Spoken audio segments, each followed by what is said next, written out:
하나님 말씀 보셨습니다. 하나님 말씀은 사도행전 7장 17절부터 22절까지 말씀, 신약성경 196페이지입니다.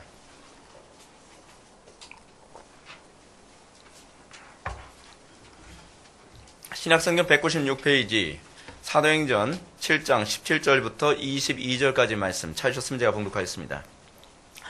하나님이 아브라함에게 약속하신 때가 가까움에 이스라엘 백성이 애굽에서 번성하여 많아졌더니 요셉을 알지 못하는 새 임금이 애굽 왕위에 오르매 그가 우리 족속에게 교활한 방법을 써서 조상들을 괴롭게 하여 그 어린 아이들을 내버려 살지 못하게 하려 할세.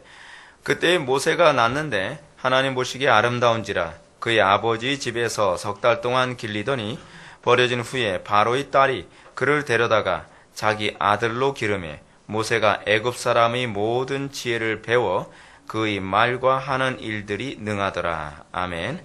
이 시간은 약속하신 때가 가까움에 라는 제목으로 하나님 말씀 증거하도록 하겠습니다. 약속한 때가 가까움에. 우리가 지금 계속적으로 스데반의 설교를 살펴보고 있습니다. 스데반의 설교를 우리가 살펴보면서 우리는 잊지 않아야 될 아주 중요한 한 가지 목록이 있습니다. 그것은 신앙의 목적은 땅이 아니라 하나님을 섬기는 데 있다는 것입니다. 우리는 이것이 근본적으로 좀 개혁되어져야만 합니다. 왜냐하면 우리는 자꾸 예수 믿는 목적이 천국에 가기 위해서 예수를 믿는다라고 생각하고 있기 때문에 그렇습니다. 천국에 가기 위한 것이 아주 틀린 건 아니겠죠. 그러나 천국을 가기 위한 목적과 의도가 어디 있느냐가 신자냐 불신자냐 또는 이게 기독교냐 이방 종교냐가 여기서 구별되어지는 것입니다. 다른 종교도 여러분 천국에 대한 소망을 다 갖고 있죠. 불교도 극락 간다고 얘기합니다. 그리고 이슬람도 죽어서 천국 간다고 얘기합니다. 대부분의 많은 종교들이 다 천국 내세에 관한 기대를 가지고 있습니다. 근데 공통점이 뭐냐면 이방 종교의 내세관은 자기중심적이에요. 자기를 위해서 천국 가는 거죠. 이슬람에서는 여러분 천국 가는 목적이 뭐래요? 천국에 가면 이쁘고 늘씬한 여자 72명이 자기를 위해서 기다리고 있다는 거예요. 철저히 자기중심이죠. 거기에서 여자는 갈 곳이 없어요. 여자는요. 남자가 가는 곳이에요. 천국은. 그리고 여자는 가봐야 뭐예요? 여자는 거기서 좀 도움이나 되겠죠. 이런 식이죠. 그러니까 천국이라는 개념 자체가 이방 종교의 특징이 뭐냐면 나를 위해서 존재하는 거예요. 나를 위해서. 오늘날 우리 기독교인들에게 있어서 많은 사람들이 천국을 어떤 식으로 생각을 하죠? 나를 위해서 가는 곳이라고 생각을 하죠. 지옥 가기 싫으니까. 이 땅은 너무 괴로우니까 저 세상 가면 좀 좋을까 해서. 근데 천국에 가는 이유가 정상적인 그리스도인들이 천국 가는 이유가 무엇이죠? 이 땅에서 하나님을 섬기며 살아가는데 하나님을 섬기는 일이 이 땅에서 너무나 내가 부족하기 때문에 영원한 천국에서는 오로지 하나님만 섬기며 살아가기를 열망하는 사람이 바라보는 곳이 바로 천국이에요. 우리에게서 천국을 열망하게 되는 목적이 거기에 있지 아니한다고 한다면 우리가 천국을 열망한다고 하는 것이 우리의 신앙됨을 입증하는 근거가 되지는 못합니다. 여러분 그것을 우리는 뭐라고 얘기하냐면 헛된 소망이라고 얘기합니다. 영원한 천국의 소망을 두고 살아가는데 헛된 소망을 두고 살아가는 것이죠. 여러분 소망이라고 해서 다 좋은 게 아니죠. 단편적인 예를 들어서 여러분 헛된 소망과 관련되어진 것 중에 하나는 뭐냐면 적극적 사고방식 아닙니까? 적극적 사고방식이 어떤 식으로 사람들에게 헛된 소망을 품게 만들죠? 할 수 있어 하면 다 할 수 있다는 거예요. 여러분 럭비 선수가 전혀 운동도 안 하고 할 수 있어 하면 여러분 럭비 잘합니까? 헛된 소망이죠. 헛된 소망이에요. 근데 그런 유형의 헛된 소망이 교회 안에도 팽배해져 있죠. 그래서 기독교는 절대로 적극적 사고방식을 인정하지 않습니다. 적극적 사고방식은 제가 언젠가 철학을 강의할 때 여러분한테 말씀드렸지만 이건 전형적인 관념론이에요. 그렇죠? 관념론은 뭐죠? 생각대로 된다고 믿는 거예요. 그게 관념론이거든요. 그러면 창조의 주체가 내 생각이지 하나님이 아니에요. 그렇죠? 그래서 관념론은 철저히 반기독교적이에요. 근데 우리는 자꾸 내가 생각대로, 내가 믿은 대로 된다고 자꾸 생각을 한단 말이에요. 내가 믿은 대로 된다는 것도 여러분 믿음이라는 단어를 사용했을 뿐이지 관념론이에요. 그것조차도요. 이방 종교적이라는 얘기입니다. 존 버넨의 철로 역정에 보게 되면 헛된 소망이라고 나옵니다. 헛된 소망이 주로 미혹하는 대상이 누구냐면 무지입니다. 무지. 하나님에 대해서 전혀 모르고 그 복음에 대해서 제대로 알지 못하고 깨닫지 못하는 무지. 하나님을 제대로 경험해 본 적이 없어요. 거듭난 적이 없어요. 하나님과 사랑해 본 적이 없어요. 근데 그런 사람들에게 헛된 소망이 어떤 믿음, 어떤 소망을 주냐면 그냥 네가 열심히 살면 천국 가. 네가 교회 생활 열심히 하면 천국 가는 거야. 그리고 천국에 가면 너는 행복할 거야. 여러분, 근데 여기에 사람들이 잘 넘어가죠. 오늘날 많은 사람들이 왜 이런 식의 메시지에 잘 넘어가는지 아십니까? 로마 가톨릭의 가르침이 비성경적이라는 걸 아무리 가르쳐도 사람들이 다 넘어가죠. 교회 안에서 아무리 이렇게 헛되게 그냥 예수님을 믿기만 하면 다 천국 가는 거야 라고 하는 이런 메시지에 사람들이 다 넘어가는 이유가 뭐죠? 그 무지 때문에 그래요. 무지. 근데 번연은 이 무지라고 하는 것을 지적 무지라는 개념으로 얘기하는 게 아니에요. 그 무지라는 개념은 하나님과 연합해본 경험이 없는 무지예요. 그러니까 중생해보지 않은 무지죠. 머리로는 지식적으로는 많이 아는데 실제로 나의 감정과 의지로는 결코 그리스도를 만나본 적이 없는 거예요. 인격적으로 그리스도를 만나본 적이 없는 거죠. 그러다 보니까 헛된 소망의 말에 자꾸 끌리는 거예요. 십자가 없는 복음에 자꾸 끌리는 거죠. 쉽게 예수 믿는 것에 자꾸 끌리는 겁니다. 그래서 결국 그 무지는 어떻게 됩니까? 소망은 잔뜩 있는데 천국에 대한 소망은 있었지만 그는 결국 지옥에 떨어지고 말죠. 이게 존 버넷의 철로역정에서 맨 마지막 그 부분에 나타나는 건데 무지를 유난히 버넷은 많은 분량을 할애해서 무지를 설명했습니다. 왜냐하면 교회 안에 일반적으로 보편화되어진 많은 교인들이 소위 무지에 해당되는 사람들이기 때문에 버넷은 이 무지에 대한 얘기로 많은 분량을 차지했습니다. 그래서 이런 사람들의 특징은 뭐냐면 그 땅, 천국에만 관심을 갖고 있지 하나님을 섬기는 데는 별로 열정이 없습니다. 그냥 때만 되면 천국 가겠지요. 하나님의 나라가 무너졌든 하나님의 영광이 짓밟혔든 교회가 어려움이 있든 강 건너 불구경하듯 합니다. 나만 천국 가면 그만이고 나만 이 땅에서 천국처럼 행복하게 살면 되는 거예요. 나에게 해를 끼치지 않는다고 한다면 나는 굳이 그런 것 때문에 싸울 필요가 없죠. 굳이 그것 때문에 내가 피를 흘릴 이유가 없는 거예요. 굳이 그것 때문에 내가 십자가를 질 필요가 없는 것이죠. 그리스도인은 어떤 존재라고 했습니까? 그리스도인은 자기와 관계없음에도 불구하고 하나님의 영광 때문에 그분의 이름 때문에 스스로 십자가를 지는 사람들이에요. 안 믿는 사람들이 보기에는 어떻게 보입니까? 왜 거기서 가만히 있어도 되는데 왜 스스로 고생할 짓을 사서 하나? 왜 하죠? 왜 우리는 그걸 선택하죠? 그것이 하나님을 영화롭게 하는 거라고 믿기 때문에 그래요. 그러나 무지들은 나에게 직접적인 손해가 오지 않는 이상 굳이 십자가를 지려 하지 않습니다. 굳이 힘들게 신앙생활하려 들지 않습니다. 그것이 무지들의 특징입니다. 왜냐하면 그들은 하나님을 섬기는 데 관심이 없기 때문에 그래요. 그들의 궁극적 목표는 천국이에요. 그래서 필요 이상으로 헌신하지 않습니다. 필요 이상으로 희생하려 들지 않습니다. 남들이 칭찬하는 정도면 되는 거지 하나님의 칭찬에 관심이 없습니다. 이것이 교회 안에 보편화되어진 무지의 특징이죠. 어떻습니까? 오늘날 교인들 상당수 그렇지 않습니까? 시키는 거 이외에는 잘 안 하잖아요. 희생하는 것도 여러분 꼭 내가 해야 되는 어떤 의무가 있지 않는 이상 희생 안 하잖아요. 정말 꼭 필요하다는 걸 알면서도 왜 안 하죠? 하나님을 기쁘시게 드리는데 관심이 없기 때문에 그렇습니다. 그것이 무지의 특징입니다. 하나님을 섬기는데 관심이 없죠. 이런 차원에서 우리는 오늘부터 아브라함이 이 받은 언약의 성취와 관련해서 모세 이야기를 우리가 이제 살펴보게 됩니다. 모세 이야기는 분량이 굉장히 많습니다. 분량이 많다는 것은 스데반이 모세 사건을 통해서 할 얘기가 상당히 많다는 얘기입니다. 그래서 제가 이거를 설교로 준비하는데 굉장히 애를 먹었습니다. 왜냐하면 모세 이야기를 얘기하는데 이 많은 본문을 하나의 본문으로 다 설명하자면 너무 분량이 많고 자르자니 별로 할 얘기도 없고 그래서 굉장히 고민을 많이 했습니다. 그런 가운데 하나님께서도 영감을 주셔서 오늘 본문 가지고 17절부터 22절 말씀 가지고 또 설교할 수 있게 된 게 얼마나 감사한지 모릅니다.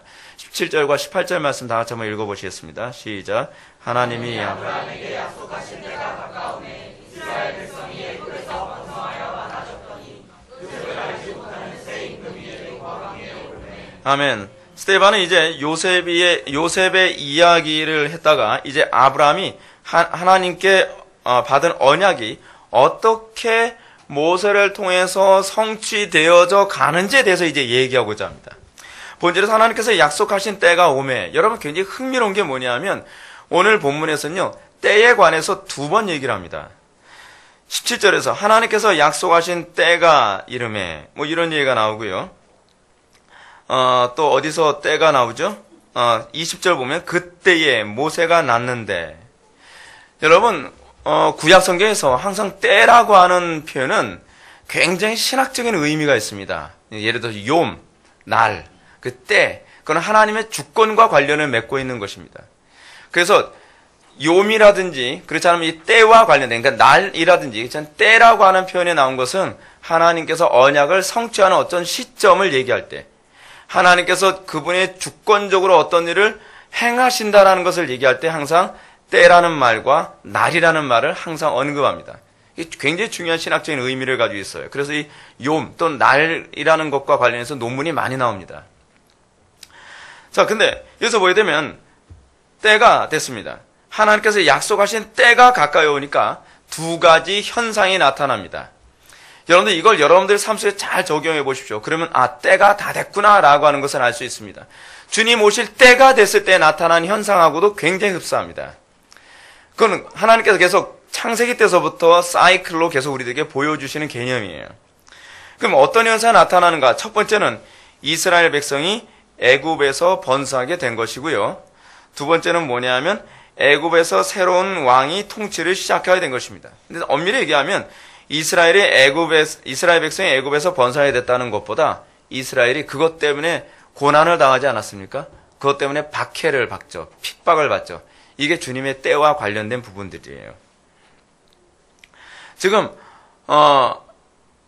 놀랍게도 하나님의 때가 가까이 되니까 교회는 박해를 받을 수밖에, 그러니까 이스라엘 백성들은 박해를 받을 수밖에 없는 그런 상황으로 몰렸습니다. 하나는 너무 이스라엘 백성들의 숫자가 늘어났어요. 그리고 하나는 뭐냐면 왕조가 바뀌었어요.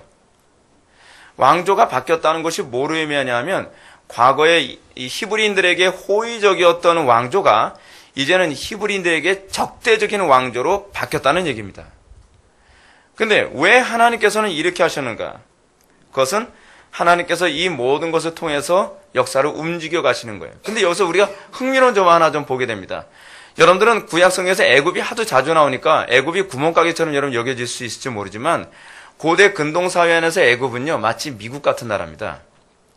그러니까 팔레스틴 지역 안에서는요 소위 역사를 주도하는 그 주체가 사실은 애굽이에요.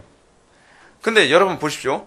겉으로는 애굽에 의해서 역사가 움직여져 가는 것 같은데 실제로는 하나님의 때를 위해서 애굽이 움직여지고 있는 거예요. 근데 하나님의 때가 항상 무엇과 맞물려 들어가냐 하면 하나님의 백성과 관련을 맺고 있어요. 무슨 얘기냐면 역사를 주도하는 주체는요 표면적으로는 잘 모르지만 교회에 의해서 역사가 계속 움직여져 가는 거예요.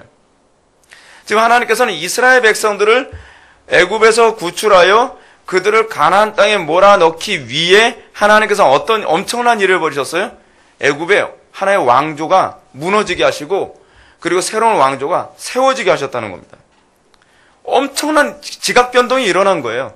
근데 그 지각 변동이 일어난 것을 우리가 인본주의적인 관점에서 보면 어떻게 하겠습니까? 이 지각 변동이 일어나게 된 배경이 원래 기존에 요셉이 알고 있었던 왕조는 힉소스족이었거든요. 근데 아합 모세라고 하는 그 사람의 아들인 투투 모세 1세가 그 정권을 잡고 있었던 때가 바로 이 모세가 태어나던 그 즈음이거든요. 근데 이 정권이 바뀌게 되는 것이 사실은 하나님의 택한 백성들을 움직이기 위해서라는 거예요. 여러분, 우리는 이 역사 안에서 위기가 생길 때에 우리는 정치적으로 해석을 하죠. 누가 정치를 잘못했고, 누가 실수를 했고, 그리고 누가 똑똑한 사람이 나타났고, 사실 그 문제가 아니에요. 사실은 하나님께서 교회를 움직이시기 위해서요. 그것이 성경이 우리들에게 가르치는 바입니다. 애굽에서 이스라엘 백성들은 힉소스족과 굉장히 좋은 관계를 맺었습니다. 그것이 바로 요셉을 아는 파라오의 그 개념들이, 그 계보들입니다. 근데 그 사람들하고 너무 좋은 관계였는데 아합 모세라고 하는 그 새로운 정파들이 정권을 뒤집어서 새로운 왕조를 세웠어요. 근데 문제가 뭐냐면 이 왕조가 힉소스 딱 봤을 때 이 히브리인들이 힉소스족들하고 서로 관계를 좋게 해가지고서 국가를 전복할까봐 항상 두려워서 조마조마했던 상황이거든요. 그런 상황에서 여러분 히브리인들이 숫자가 계속 늘어나는 거예요. 히브리인들 숫자가 자꾸 늘어나니까 어떻게 해요? 저거 인구를 줄여야 되거든요. 인구를 줄이지 않으면 정권이 무너질 것 같거든요. 그래서 박해를 시작하게 된 것입니다. 여러분, 교회가 강화되어질 때 교회를 박해시키는 이유도 그런 많은 것과 관련을 맺고 있습니다. 그들은 정치적으로 보지만 우리는 영적으로, 성경적으로 하나님의 주권과 작정이라는 관점에서 보는 거예요. 오늘날 우리나라가 정치적으로 자꾸 지각 변동이 엄청나게 일어나고 있죠. 여러분 그거요. 자꾸 정치적으로 보지 마세요. 교회적으로 봐야 돼요. 교회 중심적으로. 하나님께서 교회를 어떤 식으로 움직이시려고 하시는가? 하나님께서 교회를 개혁하시려고 하시는 건가? 아니면 하나님께서 교회가 하도 썩어서 진멸시키려고 하시는 것인가?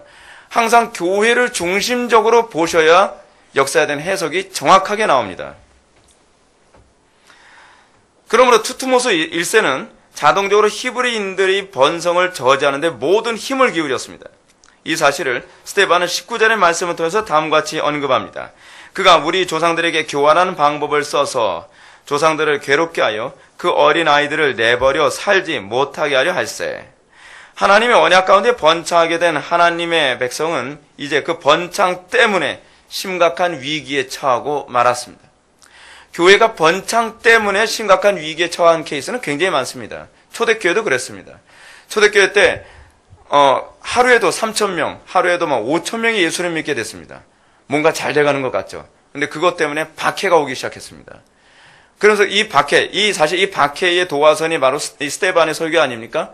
그 박해가 일어나면서 어떻게 되죠? 이제 구라파 전 지역까지, 소아시아 지역까지 복음이 확산되게 만든 소위 기폭제 역할을 하게 된 것이 바로 그거 아닙니까? 평양 대붕도 이런 동일합니다. 1907년 평양 대붕이 일어나고 나서 교회가 급성장했는데, 그리고 강력하게 하나님의 은혜 가운데 교회가 막 힘을 발휘하게 됐는데 박해가 오기 시작하고 또 6.25 동란이 일어나기 시작하고, 그래서 복음이 또 확산되기 시작합니다. 하나님께서는 교회에게 어떤 어려움과 난관을 주실 때 그거를 통해서 하나님의 어떤 계획을 진행하고 계신다는 관점에서 우리는 볼 수 있어야만 합니다. 예수 스데반이 출애굽기의 사건을 언급한 이유가 과연 어디에 있었는가? 그것은 이 사건을 메시아이신 예수님의 탄생과 관련시켜서 이해시키기 위해 이것을 언급하고 있는 것입니다. 예수님도 언약의 성취대가 다 됐을 때 어떤 일이 생겼죠? 똑같은 일이 생겼어요. 예수님이 탄생하시고 그 때가 되매, 그렇죠? 때가 돼서 예수님이 탄생하실 때가 돼서 동방박사가 별을 보고 유대의 땅까지 찾아왔습니다. 그럼 뭐하죠? 헤롯 왕에게 얘기합니다. 이곳에 임금이 태어나셨습니까? 헤롯이 그 정보를 알고 나서 어떤 일이 생겼죠? 2살 이하 아이들은 다 죽여라. 지금 의도적으로 스데반은 그 사건을 떠올리게 하고 있습니다. 누구에게 떠올리고자 하는 걸까요? 사실은요. 1차적으로 스데반은 거기에 있는 유대인들이지만 이 스데반의 얘기를 기록한 누가는 그걸 통해서 그 당시 1차 수신자였던 데오빌로에게 그 얘기를 해주고 싶어 하는 거예요. 예수님은 바로 구약에서 모세와 같은 선지자, 장차 오게 될 것이라고 했던 모세와 같은 선지자 바로 예수님이시다라고 하는 것을 그대로 설명해주고 있는 것입니다. 근데 여기서 여러분께 한 가지 질문을 던지고 싶은 것이 있는데, 그것은 하나님의 언약이 성취될 즈음에 왜 이런 엄청난 사건이 있도록 하시는가? 왜 교회에게 고난과 박해의 일이, 사건이 터지게 하시는가? 우리는 이 부분에 대해서 좀 고민해 볼 필요성이 있습니다. 그 이유는 택한 백성들로 하여금요, 절박하게 기도하게 하기 위해서입니다. 하나님은 기도를 통해서 역사를 움직이시는 분이십니다. 여러분, 성경 많이 한다고 해서 역사가 움직이는 게 아니에요. 성경을 많이 알고 교리를 많이 하는 것 중요합니다. 근데 기도하지 않으면 그것은 하나님께서 쓰시지 않으신다는 거예요. 역사는 항상 기도하는 사람들을 통해서 움직여졌습니다. 이런 사실이 여러분 요한계시록에서 잘 나타나지 않습니까? 요한계시록에서 보게 되면 세 종류의 재앙이 나옵니다. 세 종류의 재앙 나오죠. 첫 번째 재앙은 뭐예요? 인재앙. 그 다음에 재앙이 뭐죠? 나팔재앙. 그 다음에 재앙이 대접재앙입니다. 흥미로운 게 있어요. 인재양 때도요, 뭐가 나오냐면 성도들의 기도가 먼저 나오고 그 다음에 인재양이 시작됩니다. 그리고 나팔장도요, 성도들의 기도가 먼저 언급되고 그 다음에 나팔장이 나옵니다. 그런데 세 번째는 아니에요. 세 번째는 성도들의 기도 없이 대접장이 나와요. 그 이유가 뭐냐면 그 대접장은 소위 6번째와 7번째 사이에 텀이 없기 때문에 그래요. 그냥 회개를 아무리 선고해도 회개 안 하니까 이제는 즉각적으로 심판하는 쪽으로 나오는 거예요. 인재양은 어떤 하나님의 뜻을 알리기 위한 어떤 봉인을 뗀다고 한다면 나팔장은 경고하는 거거든요. 여러분, 사람들이 하나님의 뜻이 어떻게 계시되어진다고요? 성도들의 기도를 통해서. 그리고 하나님의 경고는 어떻게 또 사람들에게 주어져요? 성도들의 기도를 통해서. 근데 심판은 그냥 나가는 거예요. 하나님 더 이상 기다리지 않는다는 것이죠. 그게 요한계시록에서 나오는 아주 중요한 하나의 그 흐름입니다.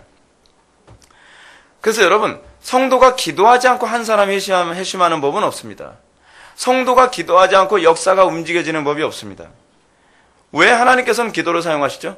이유는 간단하죠. 하나님께서 그렇게 작정하셨기 때문에 그래요. 하나님께서는 성도가 기도하게 하시고 그리고 그 기도를 통해서 역사를 진행시켜 나가기를 하셨습니다. 그것이 요한계시록에서 얘기하는 아주 중요한 하나의 흐름이에요.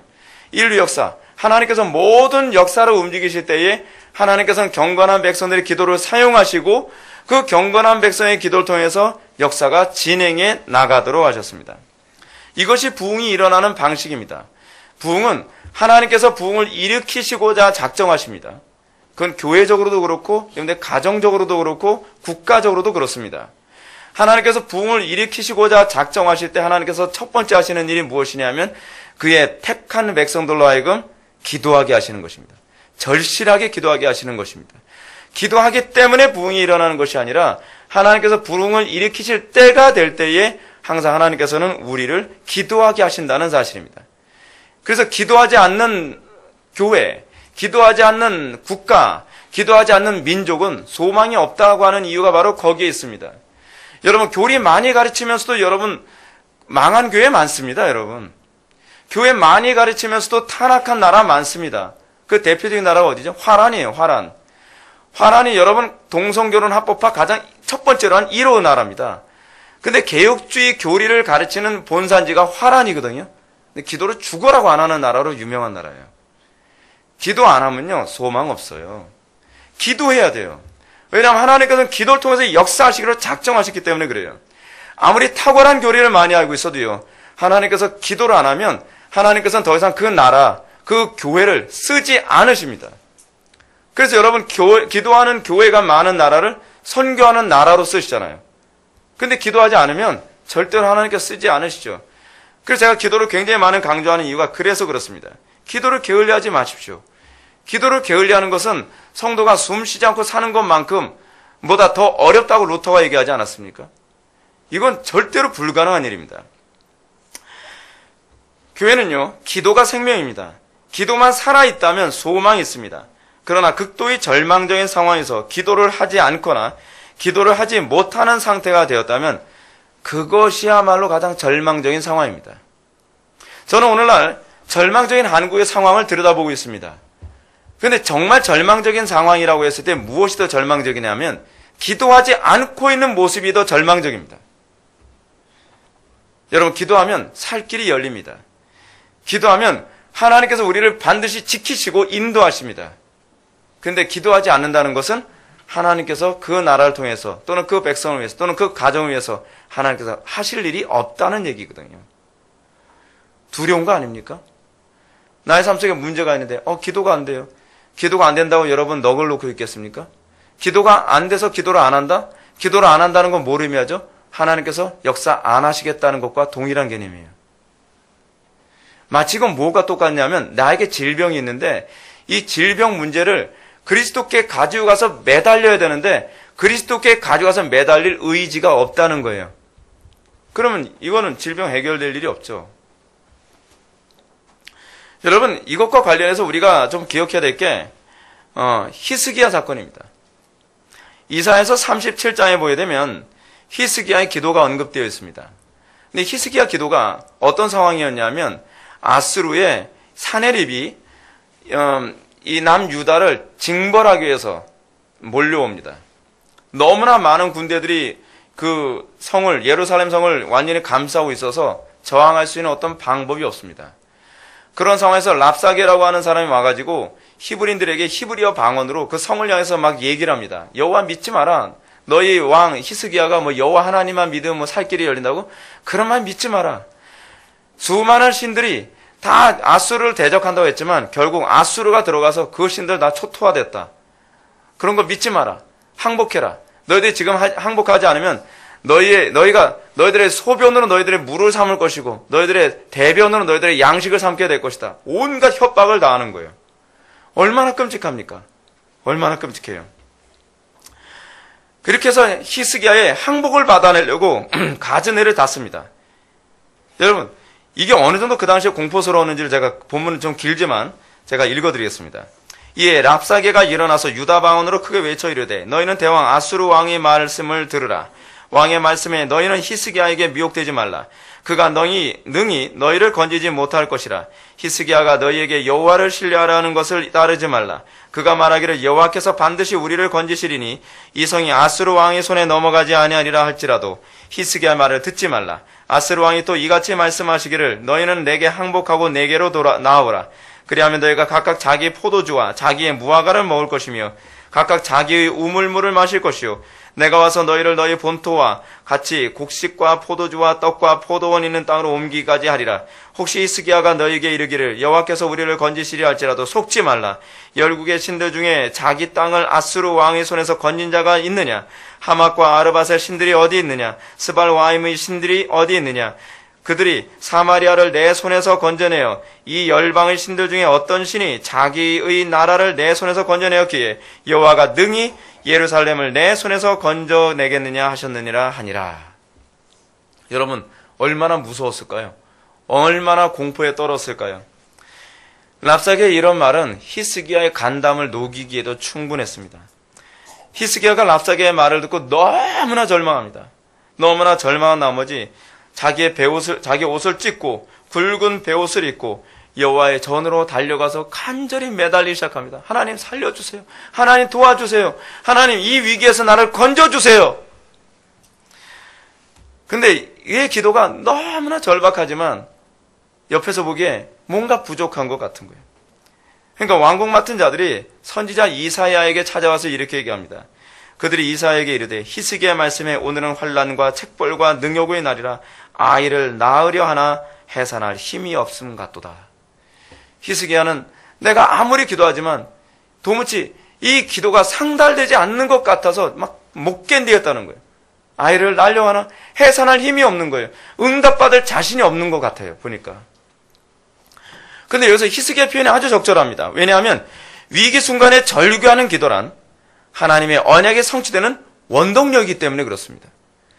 여러분, 우리는 오늘날 한국 사회가, 한국 교회가 너무 배부른 나머지 하나님께 절규하는 기도를 잃어버리고 말았습니다. 완전히 망각해버리고 말았어요. 히스기야처럼 절규하며 하나님께 매달리는 기도를 여러분 어디서 듣습니까? 요즘에요? 이거를 히스기야는 뭐라고 적절하게 표현했습니까? 아이를 낳으려 하나 해산할 힘이 없다는 것입니다. 위기 때 해산하듯이 기도해야 하는데 해산할 정도의 기도가 나오지 않고 있다는 것 같다는 거예요. 이게 바로 히스기야의 심정이었습니다. 그 말은 해산할 산모가 해산에 실패하면 죽게 되리라는 두려움이 가득 찬 말이기도 합니다. 여러분, 우리의 기도는 마치 해산과 같습니다. 해산을 하면 생명이 태어나지만 해산을 못하면 산모도 죽고 애도 죽는 겁니다.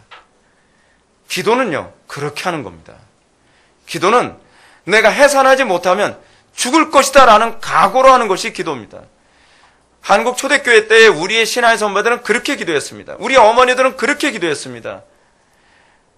많은 사람들이 기도원에 올라가서 산에서 주여 오늘 내 기도를 들어주지 아니하시면 하나님께서 나를 죽이려 하십니까? 마치 그들의 이 부르짖음 소리는요, 해산하는 여인이 해산하기 위해서 애를 낳기 위해서 비명 지르는 것 같은 기도였습니다. 오늘날 우리에게 그런 기도 어디 있냐면 너무나 여러분들 풍요롭죠. 너무나 배 부르죠. 그리고 등 따스하죠. 배에 기름 차니까 우리는 아유 그거는 그렇게 천박한 기도는 못 배운 것들이나 하는 것이지. 오늘같이 세련되고 나가 얼마나 많이 배웠는데 내가 박사와 석사를 내가 몇 개를 가지고 있고 내가 얼마나 세련된 내가 한 회사에 내가 사장이고 회장이고 내가 얼마나 세련된 존재인데 내가 창피하게 목이 쉬도록 부르짖어? 그러니까 나라가 이 모양이 이 꼴 된 거예요. 예수 믿는 건요 폼 잡는 게 아니에요. 예수 믿는 건요 정말 겸손해야 예수 믿을 수 있단 말이에요. 히스기야는 왕입니다. 근데 히스기야는 지금 그렇게 기도했습니다. 근데 이렇게 기도한 사람이 누구냐면 다윗이에요. 다윗은 이렇게 기도했어요. 거지처럼 기도했다 그러지 않습니까?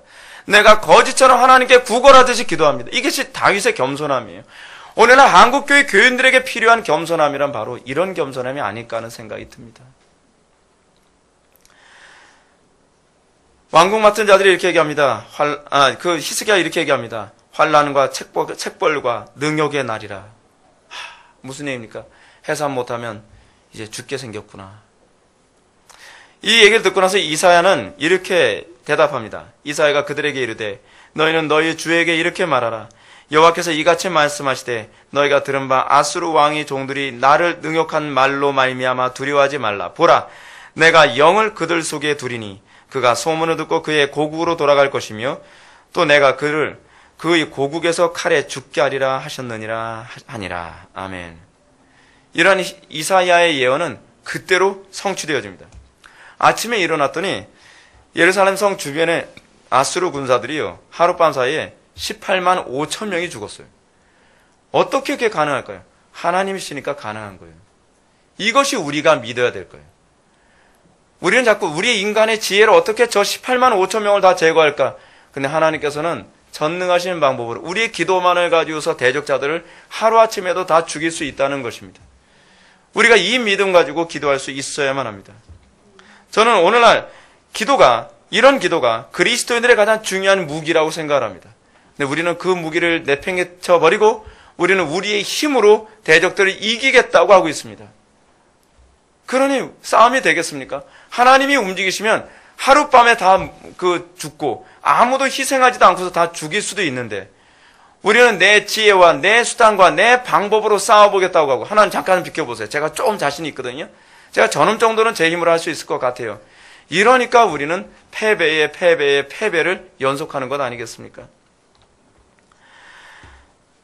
여러분, 우리가 기도는 언약의 하나님께서 그 언약을 성취시키기 위해 언약 백성들에게 요구하시는 가장 중요한 요소라는 것을 기억하시기 바랍니다.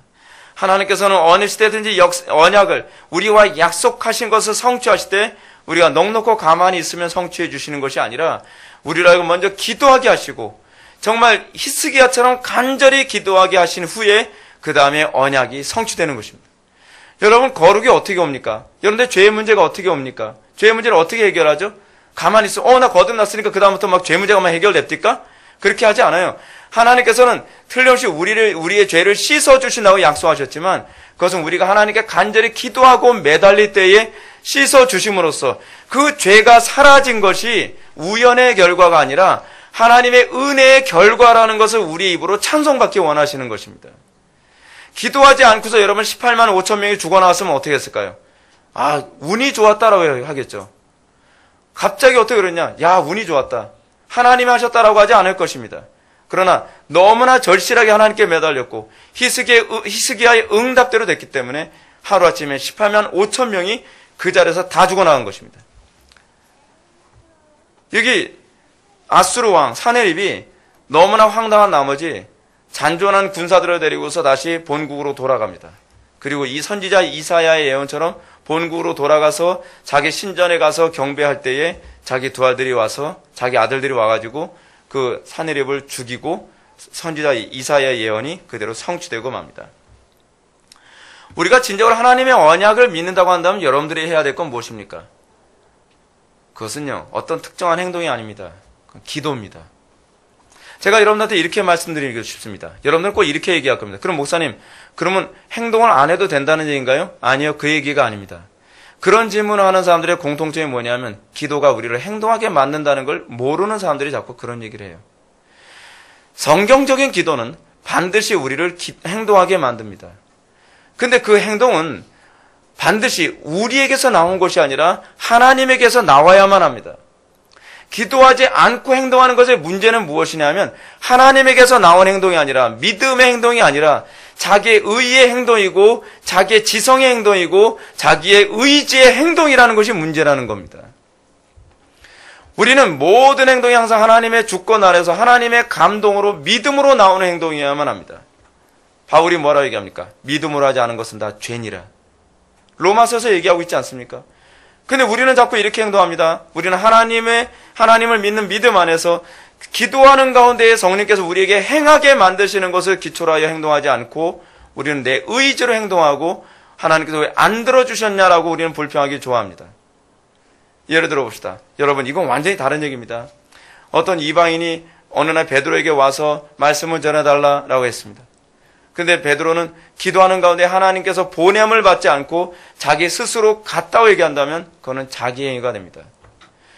근데 베드로가 하나님의 음성을 듣고 하나님의 감동 때문에 움직였다면 그것은 하나님의 행위가 되는 것입니다. 기독교 신앙의 가장 중요한 핵심은 내가 무엇을 했느냐가 아니라 하나님께서 나를 통해 무엇을 했느냐에 관한 문제입니다. 우리는 자꾸 내가 무엇을 했느냐에 관심을 갖습니다. 아닙니다. 틀렸습니다. 우리의 관심은 내가 무엇을 했느냐가 아닙니다. 그것이 성경에 가장 배격하는 부분입니다. 우리가 자꾸 하나님의 은혜를 맛보지 못하는 이유가 어디 있습니까? 자기 의의 문제 아닙니까? 내가 뭘 했냐는 것에 대한 자기 의의 아니에요? 그렇기 때문에 항상 하나님께서 우리에게 관심을 갖는 것은 내가 무엇을 했느냐가 아니라 나를 통해 하나님께서 무엇을 했느냐에 관심을 갖습니다. 여러분들의 삶의 모든 삶이 하나님께서 나를 통해 행하신 삶의 흔적이 되어야만 합니다. 그것이 하나님의 영광입니다. 그것을 위하여서 우리가 성전으로 부름받은 겁니다. 성전이 뭐죠? 성전은 하나님께서 그것을 통해서 행하는 축복의 통로 아닙니까? 하나님께서 행하게 하셔야지 내가 하는 것을 통해서 우리는 뭐 하려고 합니까? 남들에게 자랑하려고요? 자기 의의를 드러내려고요? 하나님께서 나를 통해 행하고 났을 때에 우리에게서 나오는 고백이 뭐냐 하면 이렇게 얘기합니다. 나의 나 된 것은 하나님의 은혜라. 내가 하지 않았습니다. 하나님께서 하셨습니다. 이것이 바로 우리에게서 나올 수밖에 없는 고백입니다. 근데 하나님의 행위가 아닐 때는 주어가 항상 나옵니다. 내가 이렇게 했더니요 이랬고 내가 이랬으니까 이렇고 하나님의 영광, 하나님의 이름을 높이는 것은 어디론가 사라져버리고 맙니다. 이것이 기도를 안 하는 사람들에게 나타나는 특징. 기도를 하긴 했는데 기도답게 안 하는 사람들의 특징이 바로 그것입니다. 우리는 히스기야처럼 절박하게 기도하는 그 모습이 다시 회복되어야만 합니다. 그것이 한국교회가 사는 방법이고 그것이 여러분들 가정이 사는 방법이고 그리고 이 사회, 이 나라가 살 수 있는 유일한 길입니다. 교회가 그렇게 기도했을 때 나라는 번영했습니다. 교회가 그렇게 살았을 때 나라는 안전했습니다. 그러나 교회가 간절한 기도, 히스기야와 같은 기도를 포기했을 때 교회는 내려앉기 시작했습니다. 가정은 붕괴되기 시작했습니다. 그리고 곳곳마다 온갖 죄악이 가정과 교회에 침투해 들어오기 시작했습니다. 문제는 기도입니다. 기도. 오늘 본문에서도 히브리인들에게 하나님은 절박한 상황을 주셨습니다. 겉으로 보기엔 하나님께서 히브리인들을 멸망하게 하려고 하는 것처럼 너무나 끔찍하고 어두운 상황으로 그들을 몰아가셨습니다. 히브리인들이 이것을 해결할 방법이 없었습니다. 히브리인들은 정말 하나님의 언약이 성취됐느냐 뭐냐 이런 건 몰랐습니다. 근데 자기에게 주어진 상황에서 살기 위해서 그들이 할 수 있는 길은 딱 하나밖에 없었습니다. 여호와 하나님께 부르짖는 것이었습니다. 그들의 부르짖음은 마치 해사라는 여자가, 여러분 우리 꼭 드라마에서 나오잖아요. 남자들도 몰라도 알 수 있는 게 여자가 지르나 응애 소리 나오잖아요. 그렇죠? 클라이막스. 우리의 기도가 그런 절정에 오르는, 정말 하나님 앞에 내 생명을 걸고 애를 낳느냐 죽느냐의 그런 절박감을 가지고 우리는 그런 기도를 하고 있느냐에 관한 문제. 해산하듯이 기도하는 걸 여러분들이 알고 있느냐는 문제죠. 출애굽기에 보게 되면 히브리인들이 그렇게 기도했음을 잘 보여주고 있습니다. 이렇게 얘기합니다. 출애굽기 2장 23절부터 24절 보면 여러 해 후에 애굽 왕은 죽었고 이스라엘 자손은 고된 고동으로 말미암아 탄식하며 부르짖으니 그 고된 고동으로 노동으로 말미암아 부르짖는 소리가 하나님께 상달된지라. 하나님이 그들의 고통 소리를 들으시고 하나님이 아브라함과 이삭과 야곱에게 세운 언약을 기억하사.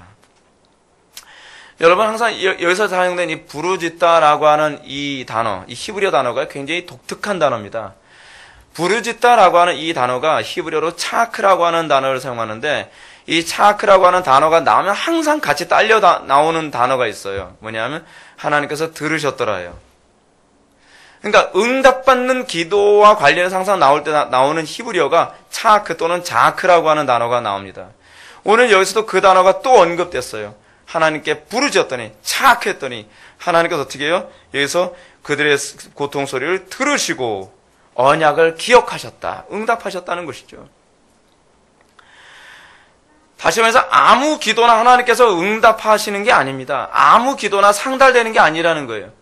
소위 해산할 때 비명을 지르는 것처럼 차크, 하나님께 정말 상달하지 않으면, 하나님께 이 기도가 상달되지 않으면 나 죽을 것 같습니다, 나 해산하다 죽을 것 같습니다 라고 하는 이런 절박감으로 기도하는 것만이 항상 하나님께 상달된다는 사실입니다.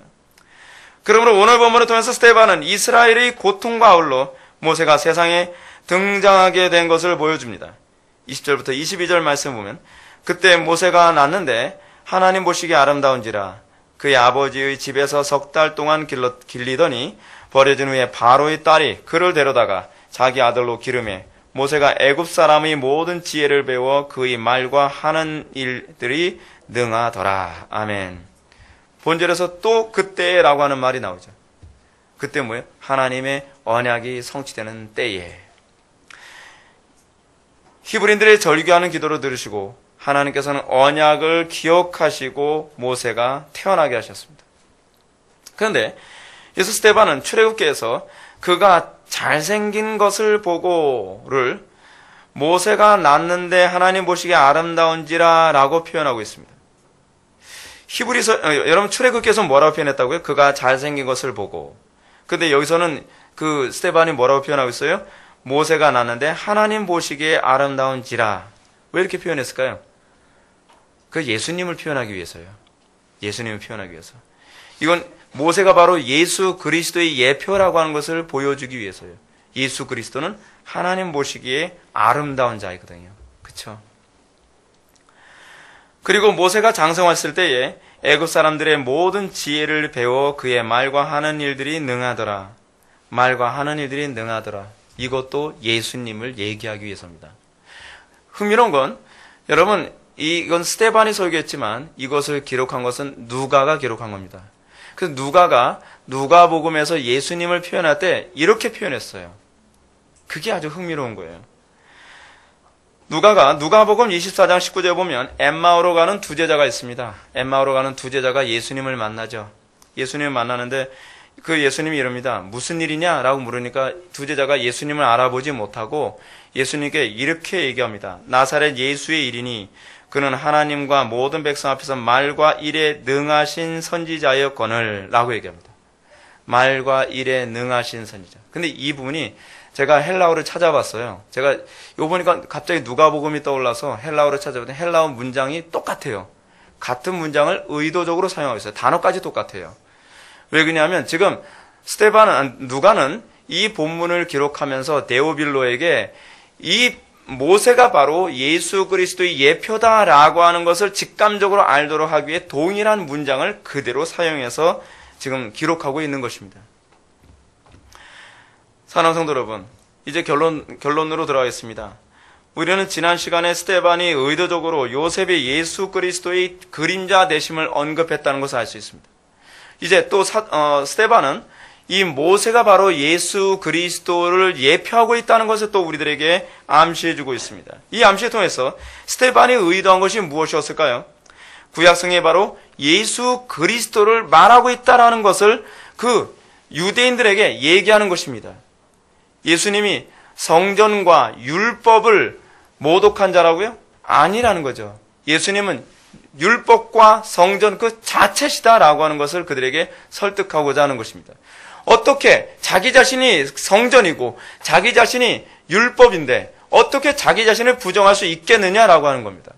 그래서 뒤로 나가면 나중에 뭐가 나오죠? 성전에 관한 얘기가 나오는 이유가 바로 예수님이 또 무엇이냐라고 했을 때 성전이다라고 하는 것까지 다 얘기해서 그들로 하여금 그들의 모함과 그들의 그 몰아붙임이 얼마나 비성경적이고 얼마나 잘못되는지를 논리적으로 논증하고 있는 것입니다. 저는 오늘 본문을 통해서 우리가 깨달아야 할 것이 무엇인지 다시 한번 정리하고 싶습니다. 그것은 택함받은 성도에게 고난은 그 자체가 바로 그리스도를 만날 기회라고 여러분들한테 말씀드리고 싶습니다. 항상 스데반은 그런 부분을 얘기합니다. 택함받은 성도는 그 부르짖고 매달릴 때에 그때가 바로 그리스도를 만날 때다. 그때야말로 기회다. 그때는 우리에게 절망의 때가 아니라 진정으로 그리스도를 만날 때다라고 우리에게 말씀하고 있다는 것입니다. 그러나 애석하게도 우리는 절박하지 않고서는 그리스도를 찾지 않습니다. 아니, 절박해도 그리스도를 찾지 않는 사람들도 있습니다. 사랑하는 성도 여러분, 우리들에게 고난이 왔을 때, 우리들에게 절망적인 상황이 왔을 때 우리는 어떻게 행동합니까? 너무 절망적이라서 여러분, 나는 기도할 만큼 기도했는데 하나님께서 안 들어주시던데요. 내가 하나님께 매달릴 만큼 매달렸는데 하나님께서 안 들어주신대요. 그래서 저는요, 어쩔 수 없이 저는 다른 걸 선택했어요. 그건 뭘 의미한다고요? 아, 하나님을 진짜 믿을 마음이 없었구나 라고 하는 걸 입증하고 있는 거죠. 신앙은 어디서 그 실체가 드러납니까? 끝까지예요. 끝까지. 그렇죠? 내가 끝까지 그리스도를 붙잡느냐, 그래서 중도에 포기하느냐가 내가 진짜 그리스도를 믿고 있었는지, 사실은 내가 그리스도를 믿은 적이 없었는지를 입증하고 있는 것입니다. 위선이요, 그렇게 쉽게 가면 벗겨지지 않습니다. 우리의 위선은요, 초강력 본드로 얼굴에 붙인 것 같아서 웬만해선 떨어지지가 않습니다. 우리에게 고난이 극도에 달해서 끝까지 갈 때, 너 망하더라도 그리스도를 붙잡겠느냐라고 할 때, 그래도 나는 그리스도밖에는 소망이 없습니다 라고 했을 때 그가 진정으로 그리스도를 만나게 되는 것입니다. 사랑하는 성도 여러분, 히스기야가 어떻게 기도했는지를 기억하십시오. 그리고 이스라엘 백성들이 소위 모세, 예수 그리스도의 예표인 모세가 나타나기 전에 어떻게 기도했는지 기억하십시오. 이것이 오늘날 이 시대를 살아가는 그리스도인들이 어떻게 기도해야 될지를 우리들에게 선명하게 잘 설명해 주고 있습니다. 다 같이 기도하셨습니다. 사랑이 많으신 하나님 아버지, 우리가 오늘 시간 이스라엘 백성들의 그 처절함과 히스기야의 그 처절함을 통하여서 우리가 이 어두운 시대, 이 절박한 시대에 어떻게 더욱더 그리스도를 붙들고 살아가야 될지를 다시 한번 깨달아 알게 되었습니다. 아버지 하나님, 우리가 이 가르침을 머리로만 알지 않게 하여 주시고 이 절박감과 위기를 오히려 그리스도를 만나는 기회로 삼을 줄 아는 지혜로운 자들이 되게 하여 주옵소서. 우리의 삶 속에서 수많은 어려움이 공격에 올 때에 우리가 더 그리스도를 바르게 알 수 있는 기회로 삼게 하여 주옵소서. 예수님의 거룩하신 이름으로 기도 올려옵나이다. 아멘.